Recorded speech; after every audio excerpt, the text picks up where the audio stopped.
Hello guys! Ayan, day off po ngayon. Day off po ngayon, kaya labas naman po tayo ngayon. Ayan, sobrang init. Diyos mio. Ayan, dito po tayo sa Kuwait. Ayan po yung simbahan ng ating mga brothers. Okay. Ayan, sobrang init. Ayan, day off po ngayon guys. Ayan, papunta po ako ngayon sa cinema. Nanonood po kami ng sine. Nanood kami ng sine. Ay naku, napakalayo naman ang sinehan dito. Grabe. Abutin ka ng ilang oras bago makarating sa pupuntahan mo. Ayan, tingnan nyo naman ang paligid natin.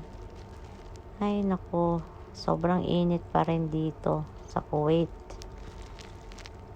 Ayan guys, sobrang layo ng paglalakbay ko bago makarating sa ating paroroonan.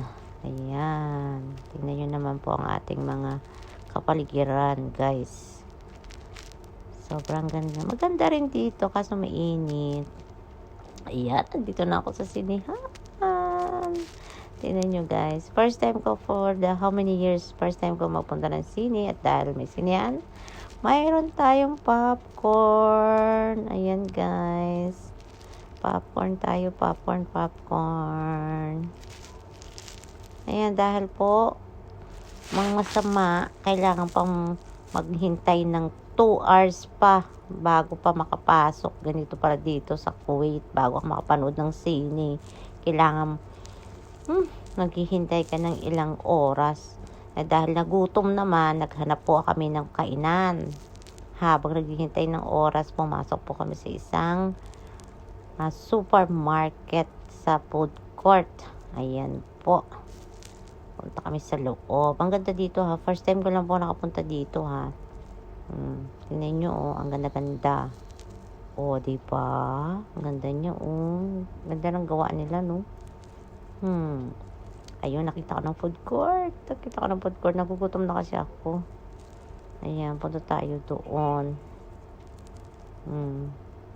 Ayan po yung mga pagkain dito. Ang sarap niyan, Wow! Tingnan nyo naman. Ayan po ang pagkain ng mga ibang lahi. Tingnan natin kung masarap ito. Sarap siya. In fairness, masarap. May mga kari-kari. Kaso medyo maanghang to. Maanghang. Habang naghihintay ng oras, kain muna. Iba rin yung rice nila po.